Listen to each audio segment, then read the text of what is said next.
Welcome boys and girls. In today's video, we are rebuilding the entire back half of the SquareBody Overlander. So let's get into it.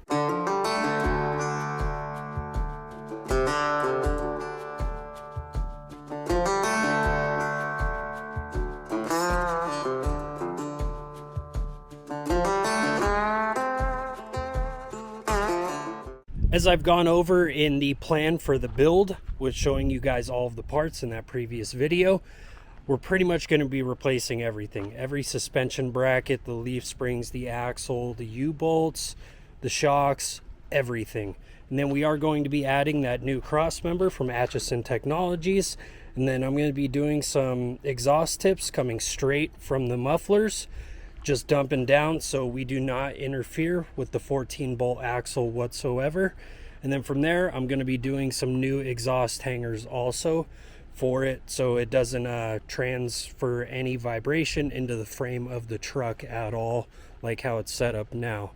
So the first step is I'm going to throw a jack underneath the rear end, get it higher up in the air, and then I'm going to stack some blocks, some bricks and stuff like that underneath the back frame rails or the back bumper, just so it's kind of floating in the air. And then from there, we will completely undo the U-bolts and everything and drop this rear axle, so it'll just be a floating back half of the truck. And then from there, we'll start removing other stuff. Got the back end of the truck sitting on some cinder blocks. I'm not getting underneath the truck whatsoever, so if this gives out, I will be okay. I'm not trying to crawl underneath it whatsoever or anything.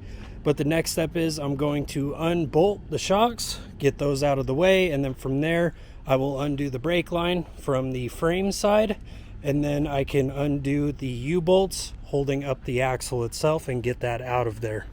Man, that was heavy, but I got that rear axle dragged out of there, added it to the scrap pile. Next step is unbolt these leaf springs one by one. I am not using that rear shackle, so that's going to go with it. Then from there, we will have a fully floating truck, and I could start attacking these frame brackets. So I'm going to start removing all of the rivets on the frame for all of these brackets. Using a flap disc is actually going pretty quick. Got some 36 grit flap discs. Get these rivets out of here, start hammering them out with the chisel. And once we start removing these, then I'm going to clean this frame up. Well, as you can see, I got that front bracket off the passenger side and the rear bracket. And then going around to the driver's side, I got the rear bracket off. And the last one is this front bracket. But what I want to do is weld up the exhaust hanger and bolt it into that rubber piece. And then from there, I'm going to weld the exhaust tip on, so then I could cut the bracket for this one, let it hang on the jack in place, so then I could reach the bracket and use the grinder to get rid of all the bolts. Well, I'm about ready to weld this bracket to the exhaust right there, just like that. But my original plan was to take this piece of rubber and just fish it through the original hanger and weld it to the exhaust. But I'm unable to fit that rubber into that rubber. So what I did was I just cut out the side and the bottom of the original hanger, and I drilled a larger hole in it.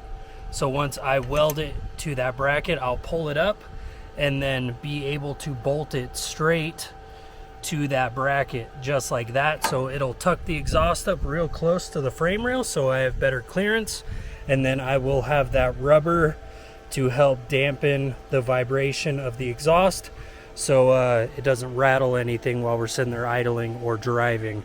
It's not my prettiest weld, but it will hold. While that's cooling down, I'm going to paint the top bracket.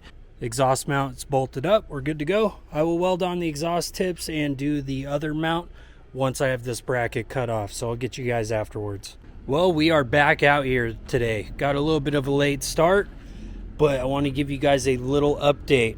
The exhaust is done. I just tack welded on the exhaust tips, so they do not go anywhere. I have no exhaust leaks because of how far I pushed this onto the muffler itself, so we are good there. And I got the other isolator done. so we are good with all that. I did run into an issue checking out the front rear main eye hangers. On the diesel with the 6.2, at least on mine, it has the water separators, the drain spouts that poked through the frame right here. So what I had to do was modify it. I pretty much, all I did was unbolt the drain spout from each side, and I just flipped them because of the hangers. Let me go over here real quick and show you. As you can see, this is the old hanger. It has the U shape, but it is all opened up for the drain spout right there in the middle. And the new one does not have that whatsoever. So maybe a little tip to Atchison Technologies. Maybe have some options on your website to have the drain spout hole for the 6.2. Just cut, I don't know, a 2-inch hole right in the center where that would go. Or just have a U cut out in it for a 6.2, guys, with the frame drain for the water and fuel. But there is the bracket for that. Yeah, I ended up having to flip the mounts completely, or the drains completely. So I just took the driver's side drain, flipped it to the inside of the frame for the passenger side, and did the same thing. So it's pretty much it. I mean, it should, with the new frame support here in the center, it should hold it pretty steady and not, you know, have this bounce up and down or hit the exhaust at all with that. Other than that, that's been the major hiccup so far this morning. I did completely paint the frame with just some flat black spray paint. Painted the insides, the bottom, everything like that. So we are good to go. The first step is I'm going to put the cross member in right here in the center. And then from there, we will start bolting up all the brackets and start putting leaf springs on this truck. Here is the cross member. I got a good coat of the Kona brown paint on it. The only issue I have seen though with just test fitting it is it's a extremely tight fit. So what I'm going to do is just take a flap wheel on the grinder, and I'm just going to take a little bit of metal here off of the top and the bottom, just so it slides in between the frame rails easily and I could be able to bolt it down. So my plan is paint the frame rails where I hit it with the grinder. Already painted the cross member, that is drying. So while all of that is drying, I'm going to start bolting on the rear shackle flip and the front main eye hangers. Well, I got the front main eye hangers in, and they are beefy. 1/4 inch thick brackets, will not go anywhere. And when you buy the kit off of Atchison Technologies website, it comes with the backer plate also.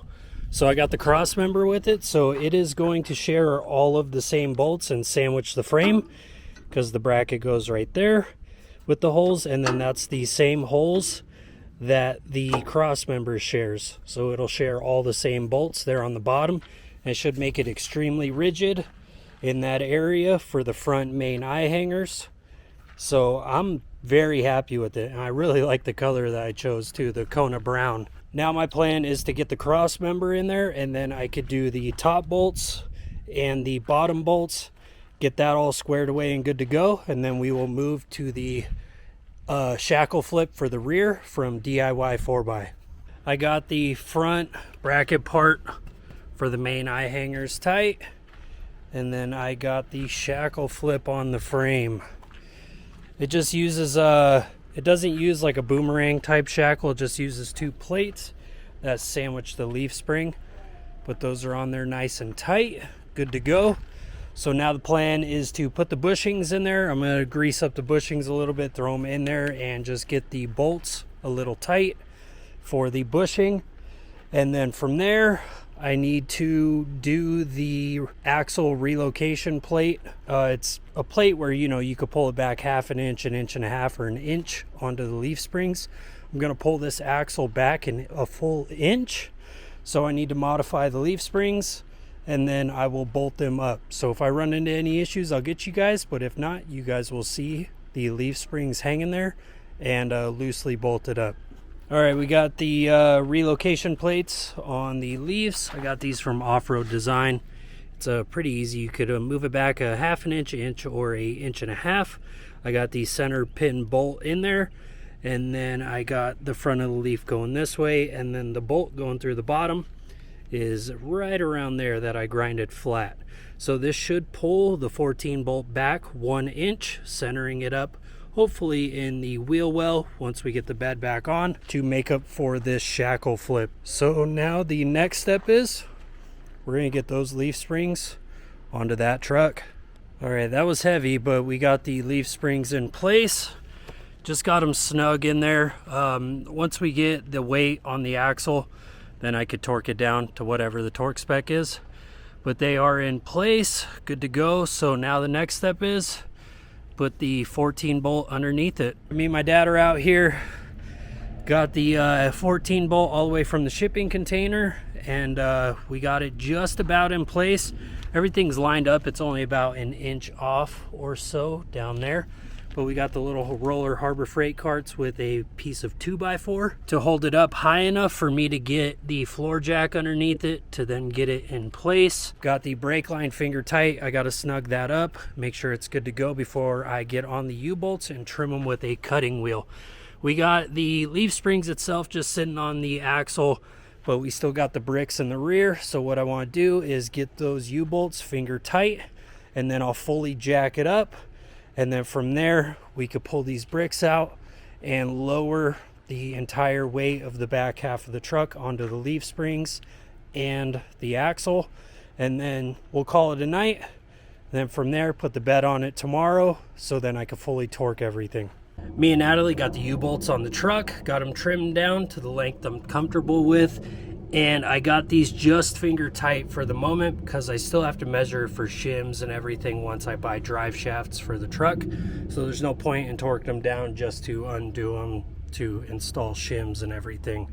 But I do have the shocks installed, the Bilsteins with the off-road design support plate. And I like how that looks with the brown, with the shackle mounts and the leaf spring mounts. Got the bolts torqued down for the leaf springs, so we're good to go with all of that. And it was a pretty easy install of all this. Just the biggest pain was getting rid of all the rivets that went for all of the crossmember and the leaf spring mounts. And, you know, fixing the exhaust so it doesn't rattle the whole truck and everything. But this is pretty straightforward install. The only thing I'm kind of concerned about is my shackle angle. But I think as the leaf spring settles and I throw more weight in the truck, building it out, that will become a better angle and the truck will ride a lot smoother. But it's tall. I want to say the bed is about 4 to 6 inches right below my neck. So it's a lot taller. And once I throw the 37s on it, this thing's going to be a monster. So I'm extremely happy with it, and I'm excited to get this thing finished up for you guys so we can take it out on some trips. But that's all. We got everything installed. Everything went smooth and good, so I'm happy with that. And if you have gotten this far, I really appreciate you watching. Thank you so much. If you like what you see, subscribe to the channel. If you have any comments or suggestions, post them down below. I'll get back to you. And thank you so much for watching. I'll catch you guys in the next video. Bye, you guys.